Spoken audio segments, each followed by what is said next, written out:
You think African American baking was just sweet potato pie and pound cake? Think again.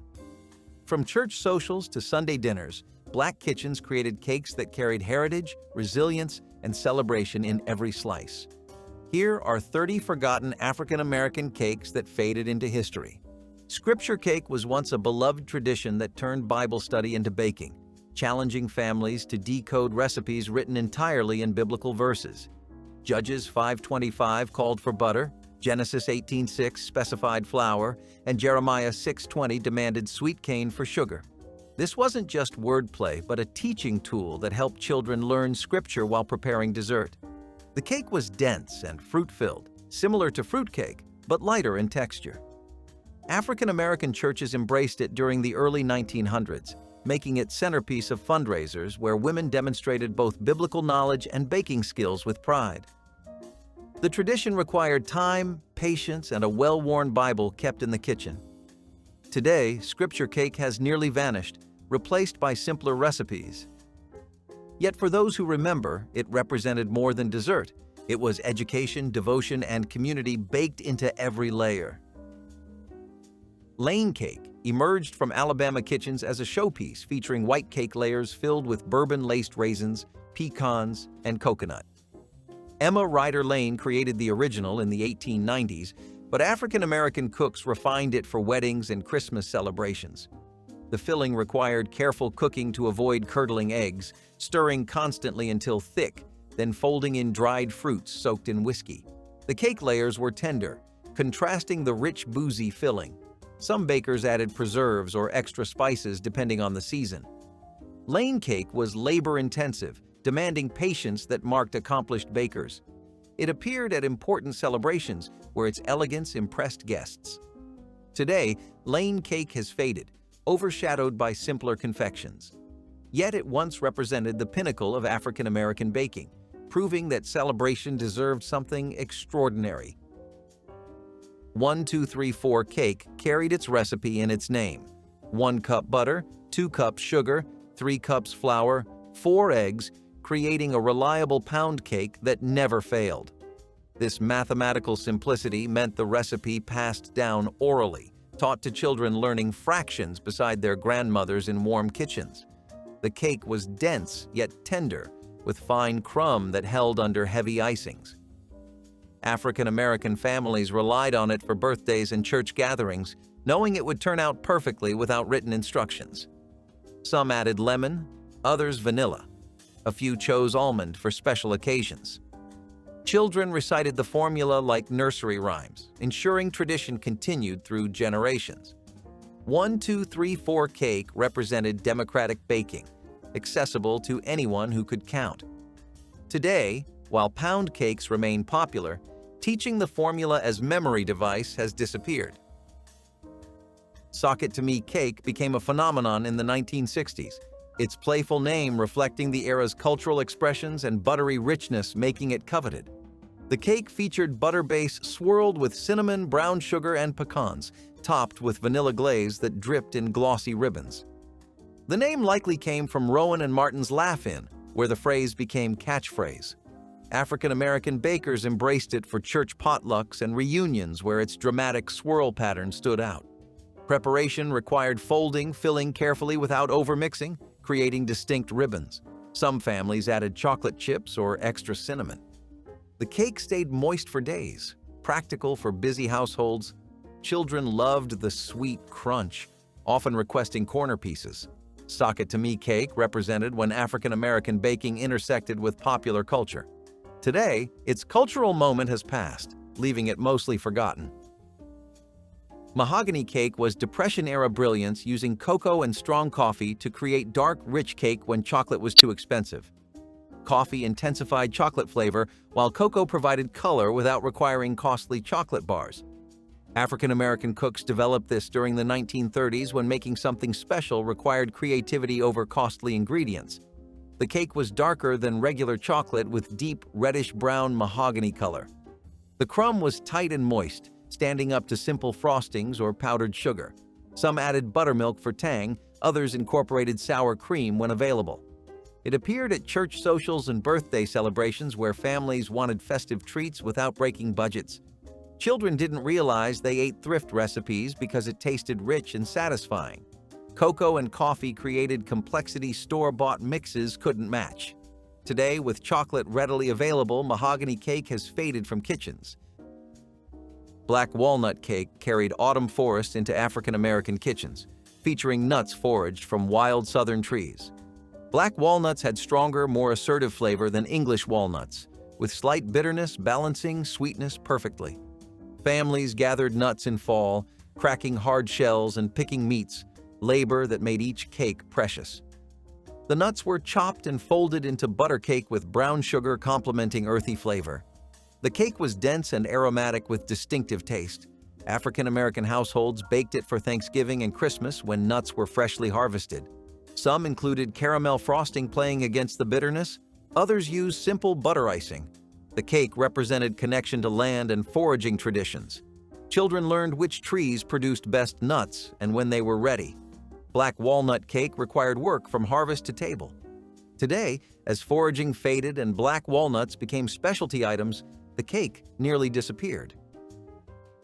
Red velvet cake once held different meaning than today's bright red confection, originally getting color from natural chemical reactions rather than dye.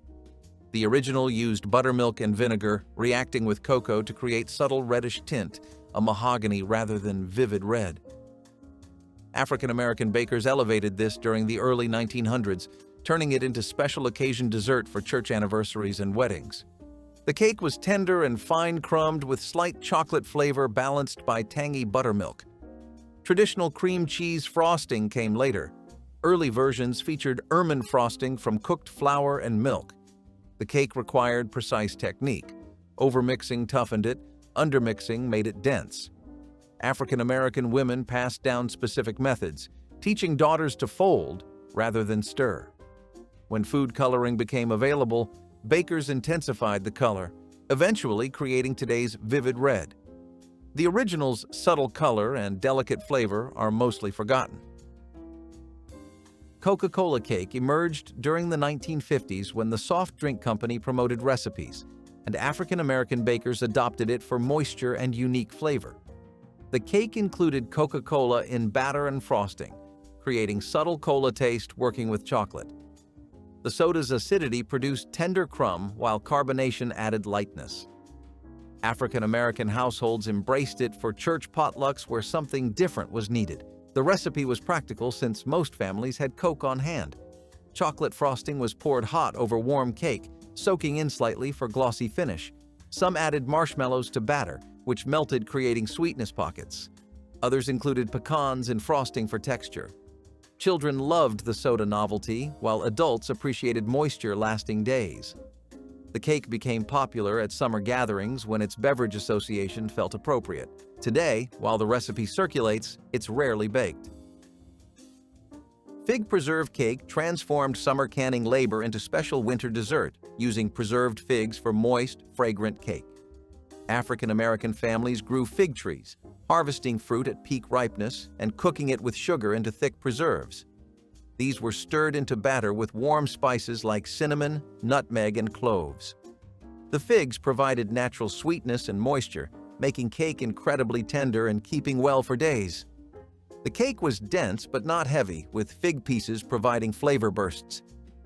African American bakers made it during winter holidays when fresh fruit was scarce, but pantries held summer's preserved bounty. The cake needed no frosting, just powdered sugar, letting figs shine. Some families added black walnuts or pecans for crunch. Making fig preserve cake showed off both preserve quality and baker's skill. It appeared at Christmas tables and church socials. Today, as fewer families preserve figs, the cake has nearly vanished. Lemon cheesecake bore no resemblance to modern cheesecake, instead featuring layers filled with cooked lemon curd that African American bakers called lemon cheese. The curd was made from lemon juice, sugar, eggs, and butter, cooked slowly until thick and spreadable, creating intensely tart filling contrasting with sweet layers. This was labor-intensive baking requiring careful attention to prevent curdling and patience to assemble multiple layers. African American women made it for spring and summer celebrations when lemons were available and bright flavor felt appropriate. The layers were white or yellow butter cake, baked thin and tender. Some added simple buttercream outside. Others left it unfrosted to showcase lemon layers when sliced. The combination was refreshing and sophisticated. Children found the lemon too tart, but adults appreciated the balance. The cake appeared at church teas, ladies' socials, and family celebrations. Today, as lemon cheese fell out of use, the traditional cake has disappeared. Buttermilk spice cake was once a kitchen staple that turned simple pantry ingredients into fragrant celebration, using tangy buttermilk to create tender crumb, while warm spices filled homes with comfort. The cake combined cinnamon, nutmeg, cloves, and sometimes allspice with buttermilk that reacted with baking soda to produce light texture. African American bakers made this during fall and winter when spice cakes felt appropriate. The cake was moist enough to last days without drying, making it practical for weekly baking. Some added raisins or dates for sweetness, while others kept it plain to showcase spices. The cake appeared at church gatherings and afternoon teas where its aroma announced something homemade. Frosting was optional. Many served it plain with coffee or powdered sugar. Today, spice cakes remain known, but the buttermilk version has faded as commercial mixes replaced from-scratch baking. Jam cake was Depression-era resourcefulness that stretched precious ingredients by using homemade preserves as both flavor and moisture, creating cakes that carried summer fruits into winter celebrations. The preserves were stirred directly into batter, usually blackberry or strawberry, providing sweetness while reducing sugar needs. African American families made jam cake during holidays when something special was expected, but money remained tight. The fruit pieces created texture, while spices like cinnamon and nutmeg complemented berry flavor. The cake stayed remarkably moist thanks to preserves, often improving after a day. Some bakers added black walnuts or pecans when available. The cake needed minimal frosting since jam provided richness. Making jam cake showed kitchen wisdom, demonstrating how to create celebration from stored goods. Today, with commercial jams replacing homemade preserves, traditional jam cake has largely disappeared. Fresh apple cake captured autumn harvest in tender crumb, using abundant seasonal fruit that African American families grew in yards or purchased cheaply at market. The apples were peeled, chopped, and folded into spiced batter that baked into moist cake with fruit pieces throughout. Some recipes called for sour cream or buttermilk to enhance tenderness, while others relied solely on the apple's moisture. The cake was rustic and home-style, delivering genuine comfort without pretense. African American bakers made it during fall when apple trees produced more fruit than families could eat fresh. The spices, cinnamon, nutmeg, sometimes cloves, complemented the apples without overwhelming their sweetness. Children loved finding apple chunks in each bite, while adults appreciated the practical use of seasonal bounty. Today, while apple cakes exist, the tradition of making them from backyard harvests has faded with suburban life. Coconut layer cake was once the pinnacle of special occasion baking in African American households, featuring tall layers coated entirely in shredded coconut that created dramatic presentation. The cake itself was tender white or yellow butter cake, but glory came from coconut covering every inch of frosting until it resembled a snowball. African American bakers made this for Easter, Christmas, weddings, and church anniversaries where visual impact mattered. The preparation was labor-intensive, baking multiple layers, making smooth frosting, then pressing shredded coconut onto every surface. Some used fresh coconut grated by hand, while others relied on packaged, sweetened coconut. The result was impressive, worthy of important celebrations. Cutting revealed pristine white layers, creating anticipation. The texture combined tender cake, creamy frosting, and coconut's unique chew. Today, coconut cakes exist, but the Showpiece tradition has diminished. 7-Up cake emerged during the 1960s when soft drink companies promoted creative recipe uses, and African American bakers adopted it for unusual moisture and subtle citrus notes. The lemon-lime soda replaced both liquid and leavening, creating incredibly tender pound-style cake with hint of citrus. The carbonation produced fine, even texture, while the soda's acidity helped tenderize. African-American households embraced it for church potlucks and summer gatherings where its lightness felt appropriate. The cake required no frosting, just simple glaze made with powdered sugar and more 7-Up, creating glossy coating.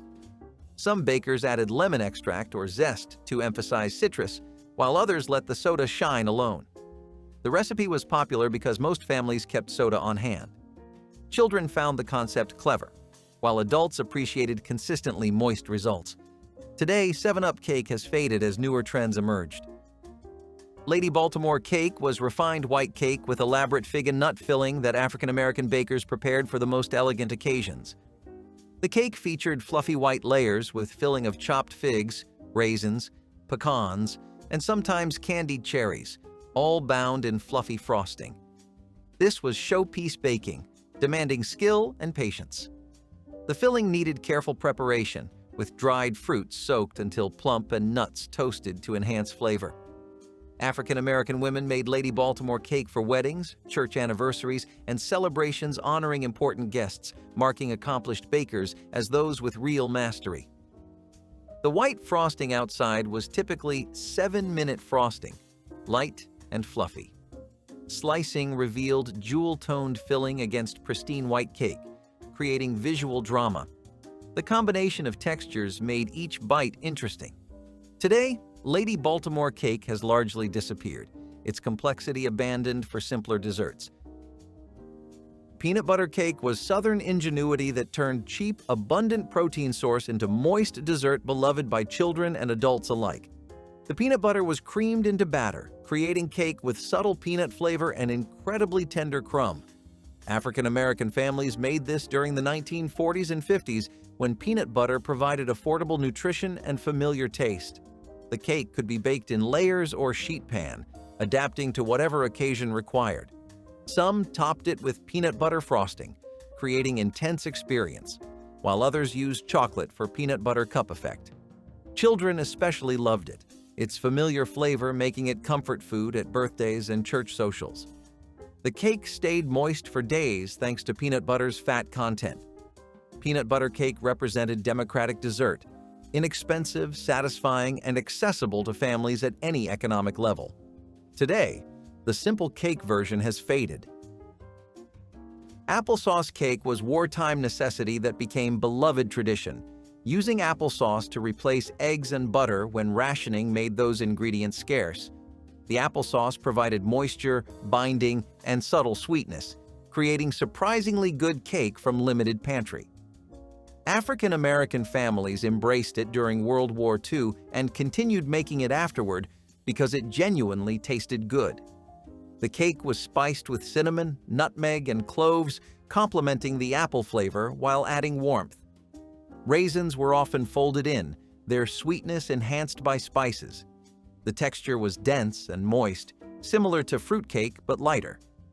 Some bakers added nuts when available. The cake kept well, improving after a day as flavors melded. It appeared at church gatherings and packed lunches where its durability made it practical. Applesauce cake represented resilience during shortage, proving that limitation could inspire deliciousness. Today, the tradition has faded, despite its goodness. Stack cake was Appalachian tradition that African-American families and mountain communities embraced, featuring thin layers stacked high with dried apple filling or preserves between each. The cake layers were more like cookies, thin and sturdy enough to support the stack's weight. Each layer was baked separately, then assembled with filling and left to rest, allowing moisture to soften the layers into cohesive cake. Some versions used dried apples cooked with molasses, creating dark, spiced filling. Others used whatever preserves were available. The resulting cake was dense and concentrated, with flavors intensifying as it sat. African-American families made stack cake for weddings where guests each brought a layer, demonstrating community cooperation. The more layers, the more prosperity and good wishes. The cake also appeared at holiday celebrations where its impressive height created visual impact. Today, stack cake has become rare.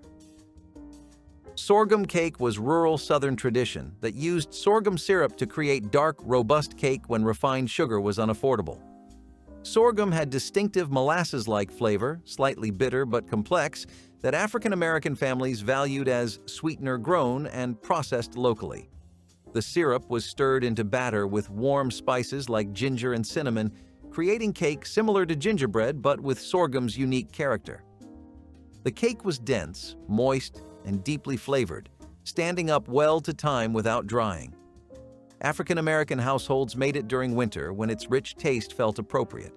Some served it warm with butter, while others topped it with whipped cream or simple glaze.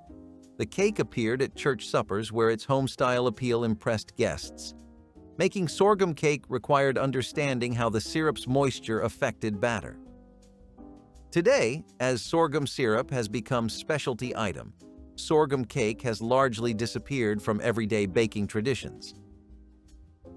Burnt sugar cake was a sophisticated creation that used caramelized sugar for coloring and deep butterscotch flavor, demonstrating African American bakers' understanding of sugar chemistry.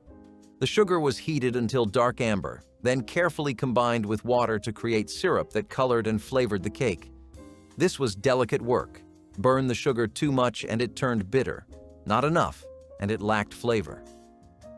The resulting cake had warm brown color and subtle caramel taste. African American women made burnt sugar cake for special occasions where something elegant was expected, its refined flavor proving kitchen sophistication. The cake required yellow or white layers with burnt sugar syrup in both batter and frosting. Some versions included burnt sugar icing that created glossy, caramel-colored coating. The cake appeared at church teas and family celebrations. Today, burnt sugar cake has nearly vanished as the technique was passed down orally and has been lost with generations. Poor man's cake was Depression-era miracle that used no eggs, butter, or milk, yet still produced tender, satisfying cake when even basic ingredients were scarce. The recipe relied on vegetable oil, water, vinegar, and baking soda reacting together to create rise and moisture without expensive animal products. African American families made this during the hardest years when every penny mattered and traditional baking seemed impossible. The cake was surprisingly good, with spices like cinnamon and nutmeg masking any absence of richness. Raisins or nuts were sometimes added when available. The cake was typically chocolate or spice-flavored, baked in single layer, and served plain or with simple glaze. Poor man's cake represented resilience and determination to maintain tradition even during deprivation. Children often couldn't tell the difference between it and richer cakes, proving that technique mattered as much as ingredients. Today, the specific Depression-era tradition has faded from memory. Gingerbread layer cake transformed simple spice cake into elegant celebration by stacking multiple layers with lemon or caramel filling between. While gingerbread typically meant single-layer sheet cake, this version showed African American bakers' ability to elevate humble recipes into something impressive. The gingerbread layers were spiced with ginger, cinnamon, cloves, and nutmeg, creating warm, aromatic base. The filling could be lemon curd for bright contrast or caramel for deeper richness. Some versions included whipped cream between layers, creating lighter texture. The cake appeared at holidays, especially Christmas, when gingerbread felt appropriate and festive. African American families made it for church gatherings where its height and elegance created impact. The layers needed careful baking to ensure they were sturdy enough for stacking without being dry. Today, gingerbread layer cake has largely disappeared, replaced by single-layer versions or gingerbread cookies. Wacky cake was another Depression innovation, similar to poor man's cake, but with specific technique of making 3 wells in dry ingredients and pouring liquids directly into each. The recipe used no eggs, milk, or butter, yet produced tender chocolate cake through chemical reactions between vinegar, baking soda, and cocoa. African American families embraced wacky cake during the 1930s and 40s when traditional baking ingredients were beyond reach. The name came from the unusual mixing method. 3 wells poked into dry ingredients in the pan, each filled with different liquid. Water was poured over everything and mixed right in the pan, eliminating need for separate bowls. This one-pan method meant fewer dishes, important when water had to be heated. The cake was moist, chocolatey, and genuinely satisfying. Children loved watching the unusual preparation, making it memorable family activity. Today, wacky cake recipes still circulate, but the tradition has lost its Depression-era context. Blackberry roll was summer treasure that captured fresh berry season in tender cake rolled around fruit filling, creating impressive jelly roll variation. The cake was thin sponge cake baked in sheet pan, then filled while warm with sweetened blackberries and rolled carefully into spiral. African American families made blackberry roll when berries were abundant and needed using quickly. The berries were crushed slightly with sugar, creating jammy filling that soaked into tender cake. Some versions included whipped cream in the filling, while others kept it simple with just fruit. The roll was dusted with powdered sugar outside, creating elegant presentation. Children loved the spiral pattern revealed when sliced, each piece showing purple berry swirl. The cake appeared at church socials and summer celebrations when blackberries defined the season. Today, jelly rolls remain known, but the specific blackberry version tied to summer foraging has largely disappeared. Butterscotch cake brought warm, buttery flavor through brown sugar and butter, creating distinctive taste that African American families cherished for special occasions. The cake used brown sugar exclusively, giving it deeper molasses notes than white sugar cakes. Some versions included butterscotch chips or syrup, intensifying the flavor. The frosting was typically butterscotch too, made by cooking brown sugar and butter together until thick, then beating in powdered sugar. The result was rich, sweet, and deeply satisfying, with caramel undertones throughout. African American bakers made butterscotch cake for birthdays, holidays, and church gatherings where something different from chocolate or vanilla was desired. The cake's golden brown color looked beautiful, and its flavor appealed to both children and adults. Some families added pecans or walnuts to the batter. Today, butterscotch has fallen out of favor, and butterscotch cake has become rare. Marmalade cake used citrus preserves to create bright, tangy cake that showcased African American bakers' ability to transform pantry staples into special desserts. Orange marmalade was stirred directly into batter along with orange zest when available, creating cake with intense citrus flavor and bits of candied peel throughout. The marmalade provided both sweetness and moisture, making the cake tender and long-lasting. Some bakers added lemon marmalade or combination of citrus preserves, depending on what they had canned. The cake was typically frosted with orange glaze or simple buttercream flavored with orange juice. African American families made marmalade cake during winter, when preserved citrus brought sunshine to cold months. The cake appeared at church gatherings and family celebrations where its brightness felt cheerful. The texture included chewy bits of candied peel that added interest. Today, as homemade marmalade has become less common, marmalade cake has faded. War cake emerged during World War I and II when rationing made traditional baking nearly impossible. Yet African American families found ways to create celebration anyway. The cake used no eggs, butter, or milk, all rationed items, yet still produced moist, spiced cake through careful chemistry. Raisins boiled with water, sugar, and spices created the base, with flour and baking soda added after cooling. The result was dark, dense cake similar to fruit cake but less rich.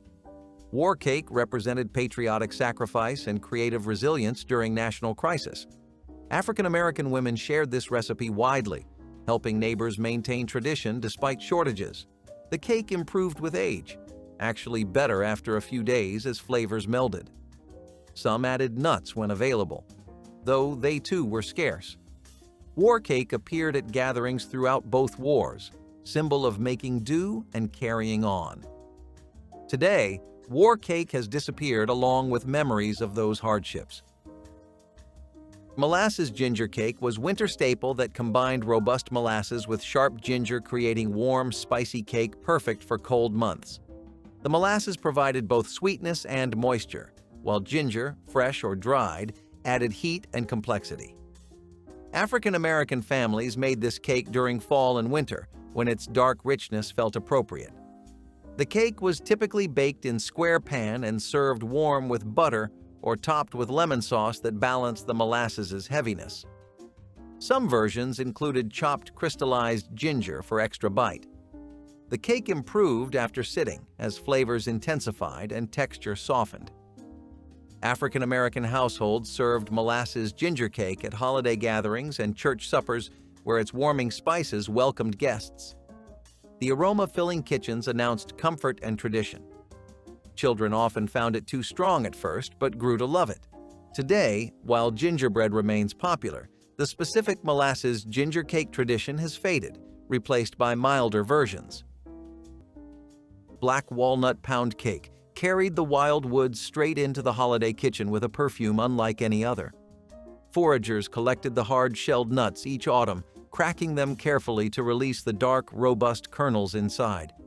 The cake batter, rich with butter and eggs, absorbed the strong, earthy flavor of the walnuts, baking into a loaf dense enough to slice thin and savor slowly.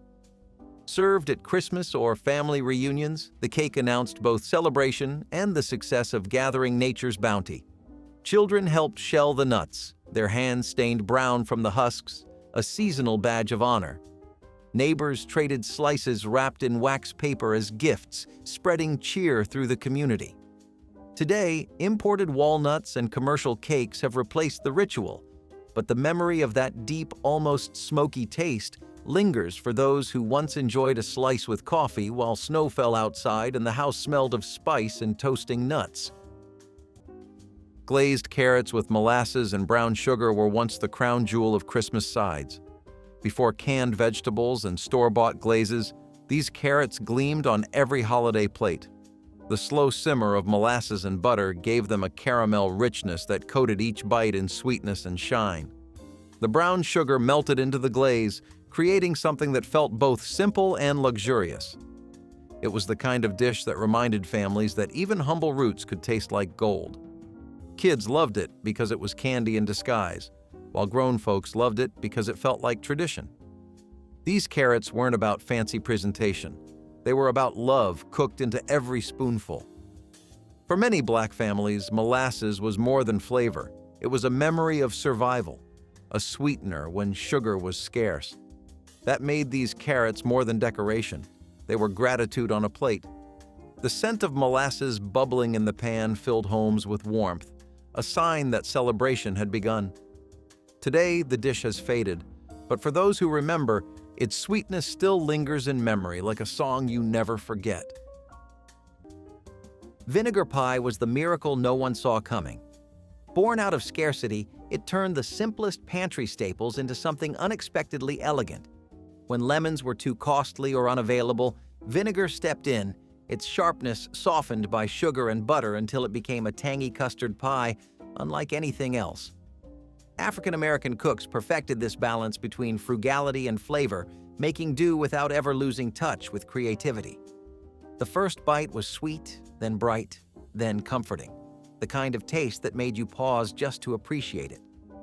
Vinegar pie was proof that the best recipes often come from necessity, not abundance.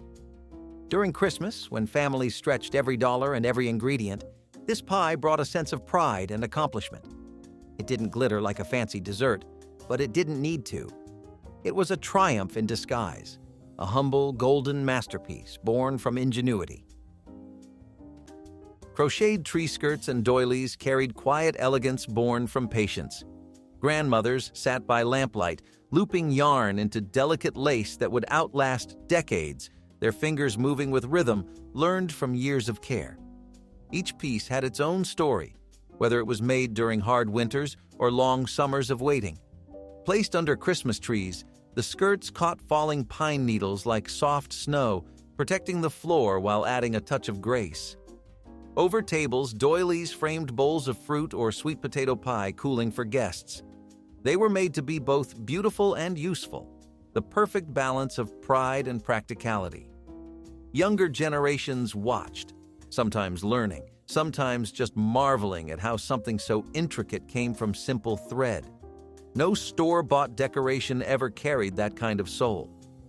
When the holidays ended, they were folded away like treasures, waiting to shine again next December.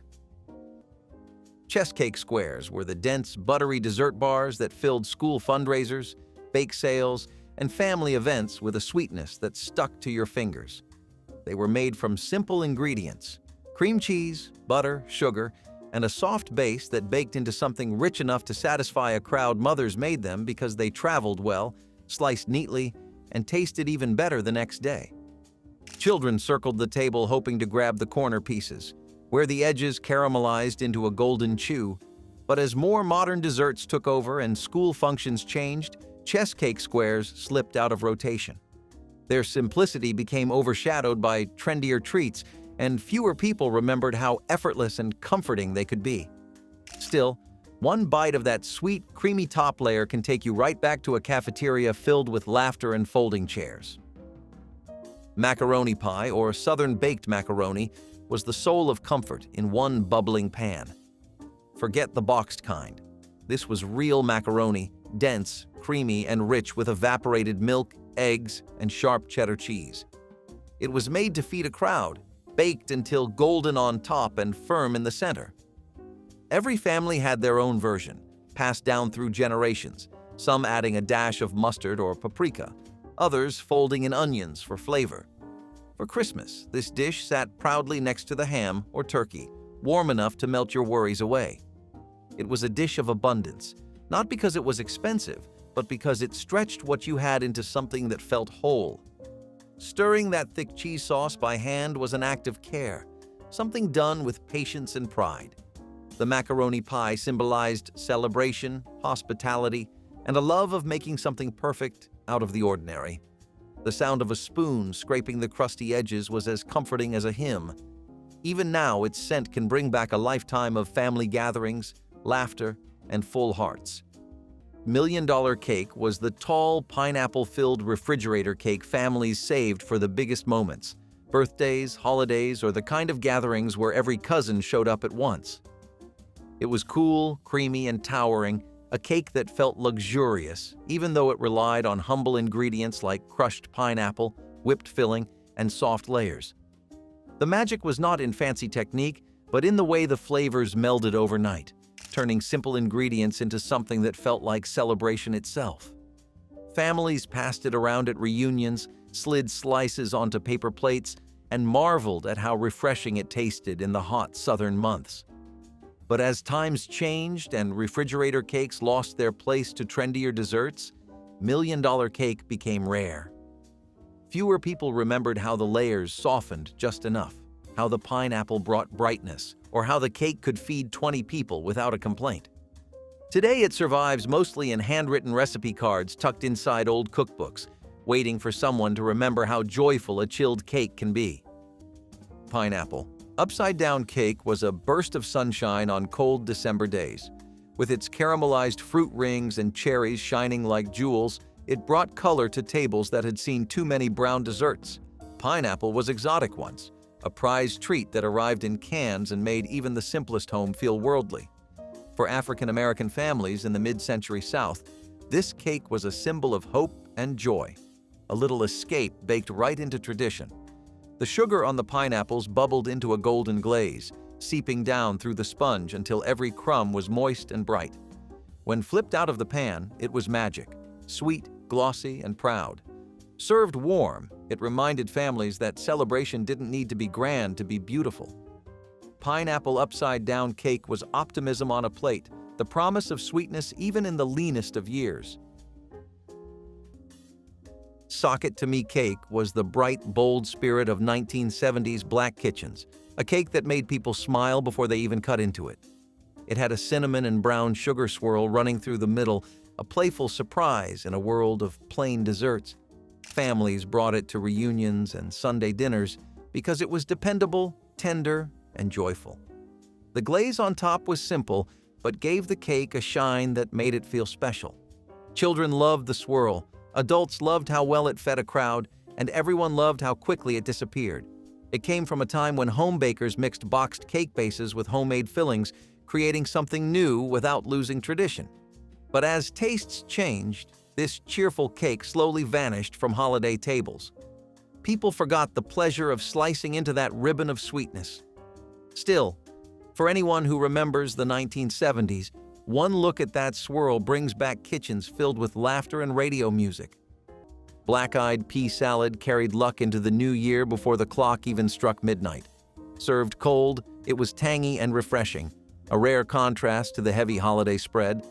The peas were cooked tender, then mixed with diced peppers, onions, and vinegar dressing that danced on the tongue. For many, it was more than a side dish. It was a ritual of hope. In African American homes, black-eyed peas symbolized prosperity and renewal, a tradition passed down from ancestors who made meaning from what they had. Preparing them for Christmas meant faith in what was coming. The salad was easy to make but full of flavor, something that improved with time as it sat in the fridge overnight. The tang of vinegar and sweetness of onion created a perfect harmony of balance and belief. It was light yet powerful, simple yet layered with heritage. At church dinners and family gatherings, you'd always see a bowl of it, glistening, colorful, and made from the heart. It was the quietest dish on the table, but the one with the loudest blessing. Molasses spice cake was the warm, thrifty dessert that carried African American families through lean years, long before sugar was cheap or bakeries were crowded with choices. Made from molasses, spices, and a little fat, it baked into something far richer than anyone expected from such simple ingredients. During the Depression and well into the 1960s, molasses was the sweetener families trusted because it was affordable and always on hand. Spices like cinnamon, nutmeg, and ginger turned the batter into a dark, fragrant cake that tasted like comfort and endurance. Children believed this was what holidays were meant to taste like: warm, dense, deeply flavored. Slices traveled to neighbors, church gatherings, and school lunches. But as sugar grew cheaper and new desserts became popular, molasses cake faded from view. Younger cooks dismissed it without realizing how much history lived inside that dark sweetness. Today it sits mostly in old handwritten recipes, waiting for someone to bring it back. For those who grew up with it, no modern cake replaces the steady comfort it offered during hard times. Cornbread dressing with sage and gizzards was never written down. It was remembered. The smell alone could pull everyone into the kitchen before the pan even left the oven. The dressing was moist, peppery, and full of flavor that came from slow-simmered broth and scraps of meat that no one wasted. Every piece of gizzard, onion, and cornbread crumb had purpose. Women learned it by watching their mothers crumble bread by hand, stir broth until it felt right, and season not by measure but by memory. The sage gave it that unmistakable holiday taste, earthy and warm, tied to the idea of family coming home. This dish carried the spirit of resilience, using every bit of the bird and turning it into something worth celebrating. It stood proudly beside the turkey, sometimes outshining it. In church kitchens and home gatherings alike, pans of dressing were baked in iron skillets and passed down the table like heirlooms. The sound of the first spoon breaking through the crust was enough to hush a room. This was Christmas in its truest form, made from scratch, filled with care, and meant to feed both body and soul. Caramel layer cake was the dessert that demanded patience and rewarded devotion. The caramel icing had to be stirred over low heat for what felt like forever, and the smell of sugar turning gold was pure heaven. One careless second, and it would burn. But when it came out right, it gleamed like amber. African American women guarded their caramel recipes like secrets, each one slightly different, perfected over decades of Christmas dinners. The cake itself was tender and buttery, but the icing was the soul of it, sweet, smoky, and just shy of bitter. Served on special occasions, it was a symbol of pride, proof that skill and care could turn a handful of ingredients into art. The first slice cut through the glossy top like glass, revealing soft layers that seemed to melt in the mouth. No factory-made dessert could ever match it. Caramel layer cake was love, labor, and legacy, all baked into one beautiful confection. 7-Up cake was the bright, lemony potluck star of the 1960s and 1970s, the kind of cake you could spot across a crowded church basement just by its golden glow. The soda kept it tender, light, and fragrant, making each bite feel airy but rich at the same time. Mothers baked it because it never failed, because it sliced clean, and because it made the whole house smell like sunshine on a warm afternoon. Some people glazed it with lemon icing, others left it plain. But either way, it was a celebration cake, a cake you brought when you wanted to brighten a room. Children loved the sweetness, adults loved the moisture, and everyone loved that it tasted just as good on day 2 as it did fresh from the oven. But as new dessert trends arrived and soda cakes fell out of fashion, 7-Up cake slowly drifted off the table. Store-bought desserts replaced the homemade ones, and the simple genius of soda-based baking slipped quietly into history. Still, anyone who grew up with it never forgot the first bite, soft and citrusy and impossibly tender, like a little piece of childhood wrapped in foil. Which forgotten cake would you revive from your grandmother's kitchen? Drop your memories in the comments, hit that like button, and subscribe so we can keep honoring these disappeared traditions together. These cakes deserve to be remembered.